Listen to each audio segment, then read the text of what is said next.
तो आपको ये जानकर हैरानी होगी कि 2020 में हिट एंड रन के कुल मामले 52,448 थे, जिसमें कुल 23,159 लोगों की जान चली गई और ये आंकड़ा 2021 में बढ़कर 57,415 हो गई और मौतें 25,438।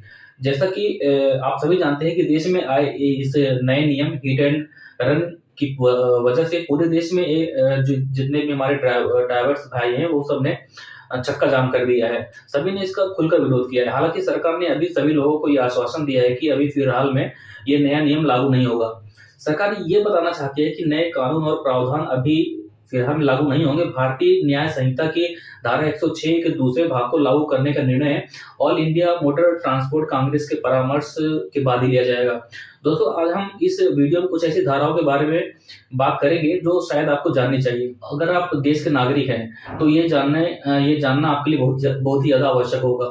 हिट एंड रन, जो कि आईपीसी धारा 106 का दूसरे भाग का सीधा मतलब है कि जब तेज और लापरवाही से गाड़ी चलाने या चलते किसी व्यक्ति या संपत्ति को नुकसान पहुंचाना और फिर भाग जाना।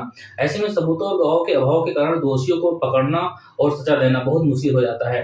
अब इस नियम के तहत ड्राइवर पर 10 लाख रुपए का जुर्माना और 7 साल की सजा का प्रावधान सरकार ने किया है। दोस्तों, आपको बता दें कि देश में ऐसी घटना के लिए कोई सीधा कानून नहीं था पहले। अगर ऐसी घटनाएं होती थी तो आईपीसी 279, 304A और 338 को प्रभाव में लिया जाता था। अब हम इसे एक एक करके समझते हैं। सबसे पहले आते हैं 279 में।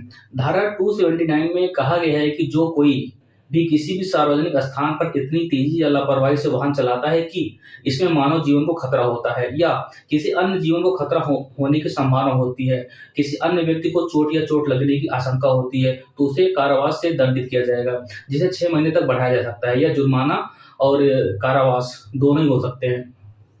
अब आते हैं सेकंड हमारा जो है 304A।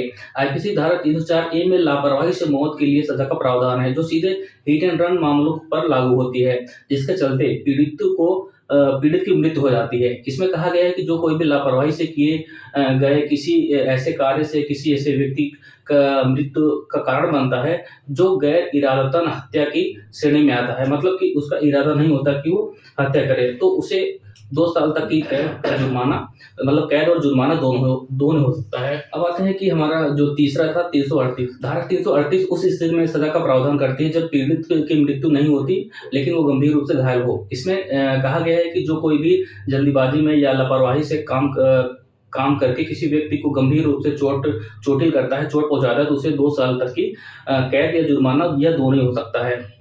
इसके अलावा कुछ और भी कानून हैं, जैसे कि 161 है, 134A है, 134B है, जिसमें घायल को मुआवजा, उसे अस्पताल पहुंचाना और पुलिस को इन्फॉर्म करना, ये सब प्रावधान गवर्नमेंट ने दिए हैं। अब सवाल ये उठता है कि अगर देश में इतने सारे नियम थे तो नए नियम की जरूरत क्यों पड़ी। दरअसल आप जब कभी देश में हिट एंड रन जैसे घटनाएं देखने को मिलती है तो अक्सर हम देखते हैं, आप भी देखते हैं कि अपराध स्थल पर अपराधी के खिलाफ कोई भी पुख्ता सबूत नहीं मिल पाता।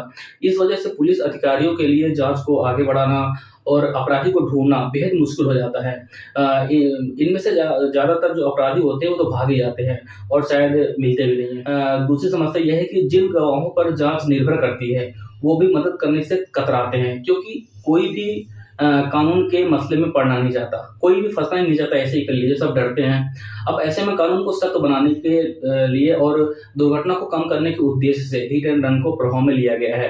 अब इस नियम का आम जनता पर क्या प्रभाव पड़ेगा, इसकी चर्चा हम अपने नेक्स्ट वीडियो में करेंगे। और अगर ये वीडियो आपको इन्फॉर्मेटिव लगा हो, इससे कुछ जानकारी मिली हो, तो चैनल को सब्सक्राइब कर लीजिएगा और हमारा हौसला बढ़ाने के लिए एक लाइक करना मत भूलिएगा।